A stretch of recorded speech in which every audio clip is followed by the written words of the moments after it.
kale mbui mago mag tudruok manindo Kala TV Live Facebook achiel koda YouTube Kala TV kanyakla bende X kata Twitter @Kala TV. Machako kama udo ni miyo moro manyinge Eunice Ogola ma en Chiliel mawuok e gweng' nendo ma Kapuonja Nyayere Kisumu West Sub County ni ma Kisumu koro kwayo jogo eko machuny gi ng'uono ka achiel koda jotelo gi piny owacho mar mondo miyo yie koro ne kanyendo kaka nyalo konyo yud thieth ne nyathine ma jahigni 13 mawuoyi manindo ma iluongo ni Brian Ogola moyudi kod tuo nendo mar cancer stage onogo mar 3 ma bende koro gi e kinde nindi medo hinye malich mokalo ka otwa kod Kala TV oyango ni ne oyud nyathine nendo koda cancer stage 3 higa nendo ma okalo kendo koro gi e kinde nindi gino osebedo ka koro medo mana hinye kokwayo mar mondo miyo oyudie kony mondo miyo res ngima nyathine. Brian Ogola nan general dwe mar 6 tarika 4 ne nyathi ochako yudo thieth bang'e kane osechako yudo thieth dakteche nogomo ma nyathi nokotieko thieth mare. Mano miwa discharge waduogo kode dala. Gi sechego nyathi pod ne ok nyal timo gimoro amora kendo ne pod tuo. Akwayo mana jopiny joma nyalo konya mondo mi nyathi matin Brian mondo oyud konyruok oyud chang ni gikonya mondo mi nyathi ochangi. Mano onego bed ni ichuoye godo yadhno en 40,000 kaachiel kod yedhe rembende bechgi ni malo. Koro akwayo kunyalo yudona gimoro manyalo chopo 100 mondo nyathi odhi godo mbele mondo oyud konyruok jowadwa. Amoko an piny kaluwore kaka jaoda notho nyithindo manoweya godo. Ok anyal yudo yor konyruok. Konya uru jopiny. Ng'ama Nyasaye odonjo e chunye mondo mi okonya mondo mi an be chunya obede gi kwe. Koro miyo jowadwa an matek e ngimana. Nyathi nigi rem mok onyal yudo kwe. Oywagore otieno te, oywagore odiochieng'. Oonge kwe. Anena gi rem seche duto. To yor yudo yath mar rem ok anyal yudo. Kaluwore gi yuto mare. Beche ni malo ok anyal yudo. Siling 3,600 to ting' 10 otiyogo achiel odiochieng' kodiochieng'. An gi nyithindo 6 gie sani. Wuon paro notho 2019. To nyithindo 6 ma an godo gi nitie 2 ma ok nyal yudo konyruok mar dhi skul. An ja grade 10, ja grade 7. Gin dala kae, yo skul ok nyal dhi kaluwore gi tuo ma an godo, gi yuto ma an godo bende ni piny. Jatuo ok nyal dhi skul chakre higa mokalo dwe mar 8 ok onyal dhi skul. Nikech en ng'ama ok wuothi olosore kama obede. Kwayo ng'ama Nyasaye nyalo donjo e chunye mondo mi okonya mondo ayude konyruok mar tuo mar nyathi. Thieth pod onego bed ni dhi mbele general to yor gik mane daktari ondikona ok anyal yudo. Idwaro ni mondo otimne test mar 20,000, 10,000. Yath moro onego bed ni ichuoye to yadhno en 40,000. Thieth pod dhi mbele ok anyal ng'eyo kuma thiedhni dhi chope. Konya uru jowadwa mondo nyathi oyud konyruok. En nyathi matin en ja 13 years. Onego bed ni sani koro onya dhi e skul to ok onya dhi e skul. En piny. Wakwayo kony mondo mi ukonye nyathini kaachiel gi mamani. En mama ma Chiliel, mar nyathini odhi makare. Ng'ata ma Nyasaye nyalo donjo chunye, nyaka josiasa duto te, obed MCA maro, obed mbunge, obed senator, nyaka our honorable excellency William Samoei Ruto kanyalo winjo wachni mondo maknwa lwet miyoni mondo nying Nyasaye oyud duong'. Kopogore kod wach mar nyathi kende kata rangae ka en kod rem mang'eny, en kod nyithindo matindo kaka ginyalo konyore onge. En Dotela Tieno Oko, Anyara Sembo. Adiera gomo mar dakteche omiyo koro wakadhe weche moko onego kadhe kadhani, especially Kenya kae kod health momedo devolve. Ok onego bed ni wakadhe gik ma koro wakadhe gi. Nyathino osetuo to ok ber no gima otuo oduogo dala otuo to ok en tuo monego thiedh dala kae. En tuo monego wuotho kendo monego kony ngima nyathi. Emomiyo wan kaka moro achiel ni mondo jo health center, jo health group odonjie tuoni. Kinyalo kony nyathini to mondo konye en rem. Nyathi mok nyal nindo, min gi ok nyal nindo. Otiyo gi painkillers. Ma min gi kuchopo godhiambo pile wuotho kuom jokony mondo oyude painkillers. Painkillers gi bechgi ni malo. Wakwayo Samaria Mwema. Wakwayo ji duto donjuru mondo wanywa kamoro achiel. Ma en ngima monego ringo. Ma en ngima monego kony nyathini tin onego bed ni kik owewa korom kamae otin kendo pod wadwa. Komachielo en jatend piny Kenya moluor William Samoei Ruto telo ne sidh higni maromo 16 nyaka ne keti tim katiba kata chik ma pacho kaendi masani tiyo manokale e higa 2010 kendo jotelo mokwongo ne oyier kanyende e higa 2013 bende ne okelo loch gwenge kata devolution mokelo lemo giko mag MCA, senator, governor, jachung' mag wakeni e kind lemo giko momoko ka otwak e kinde onogo kotene kod jalupne ngire Abraham Kithure Kindiki giyango moko kuom okenge mabende osego enene nyaka ne chik machalo kamano endo kete tema to moloyo chwalo chendo giko mag dongruok kaachiel kod telo moyango ni devolution kata katiba onogo ne okelo loch gwenge manindo devolution kendo kelo telo machiegni kod jopiny. On a day like this one, I and perhaps a few others in this room are curious to reflect on the 16 years that we have taken to advance the requirements of the two legs on which our country and our democracy is founded. These two legs are found in the Bill of Rights, but they are also scattered everywhere else, including the preamble. The first limb is the limb of democracy and the need to advance a nation founded on human dignity and human rights and democratic ideals. But there is a second limb, Your Excellency. And this is the limb that you invited us to begin a conversation on as we look towards a Kenya beyond 2030. And this is the limb of prosperity.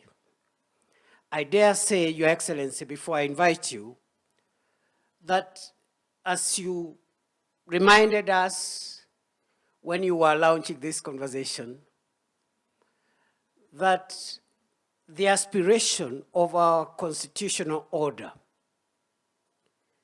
is very much about democracy, but it's also very much about creating wealth for the citizens of Kenya, empowering the citizens, and realizing the aspects of the Bill of Rights that give dignity and empowerment to the citizen, creating a wealthy, healthy Kenya.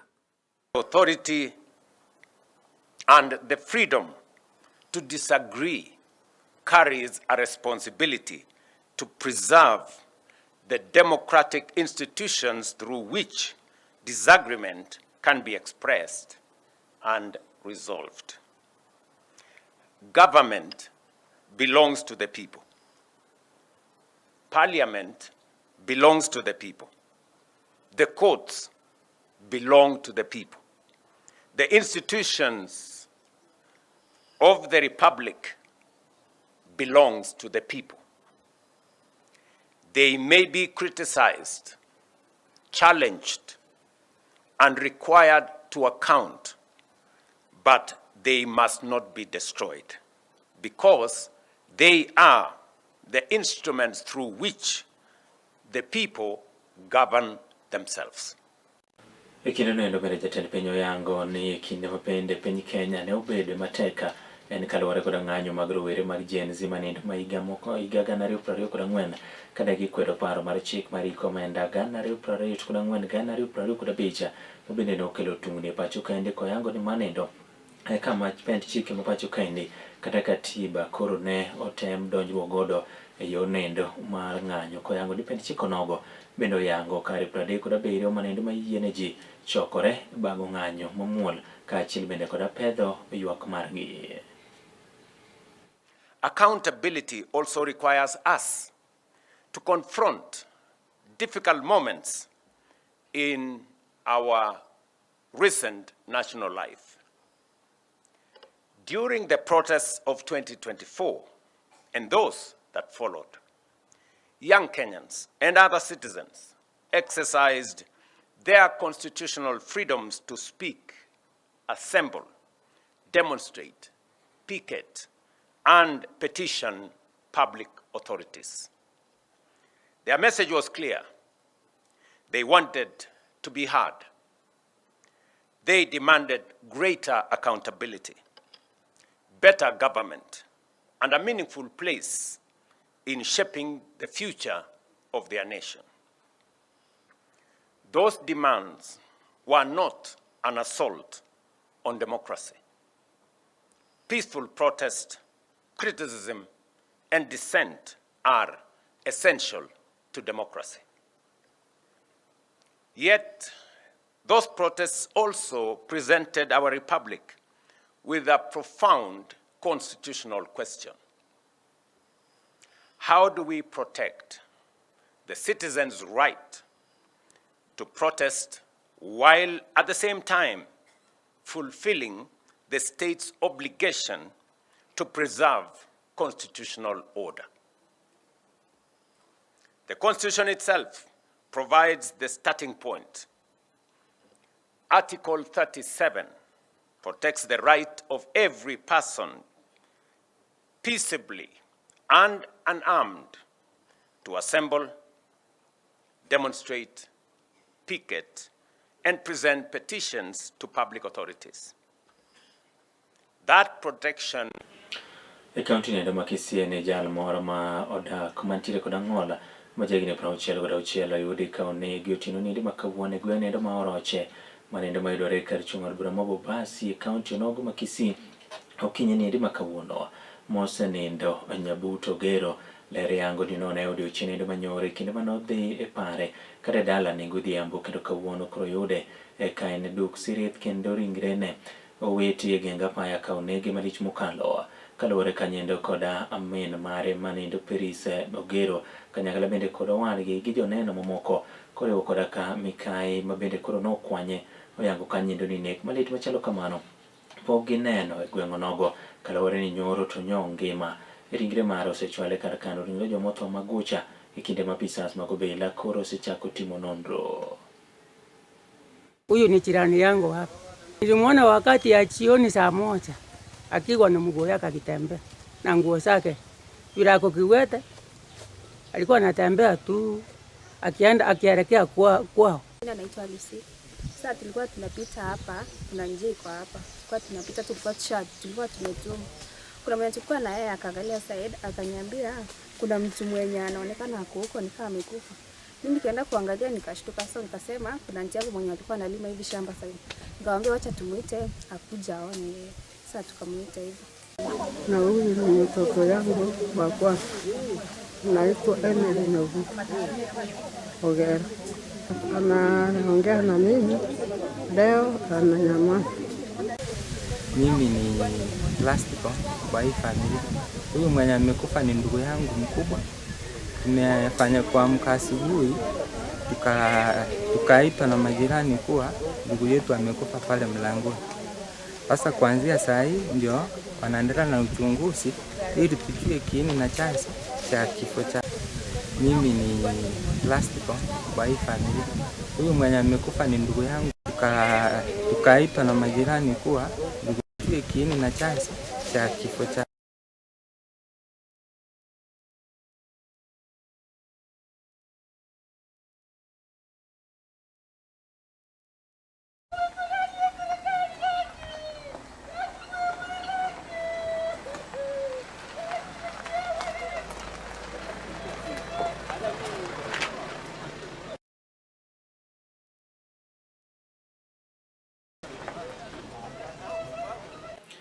Atende kaunti onogo Homa Bay koro yudore ni landruok e tuo mar kute mag ayaki e kind rowere maraga gi kinde ni endi pod medore malich mokalo maendi oyangore ni kinde rowere mantiere kinde higni 10 nyaka 19 tuo machalo kamano endo landore malich mokalo ka koro ikwayo jonyuol, jopuonje, jochiw thieth kaachiel kod ji mamoko mar mondo miyo yie opuonje nyithindo kamiyogi geno kendo neno ni koro giritore.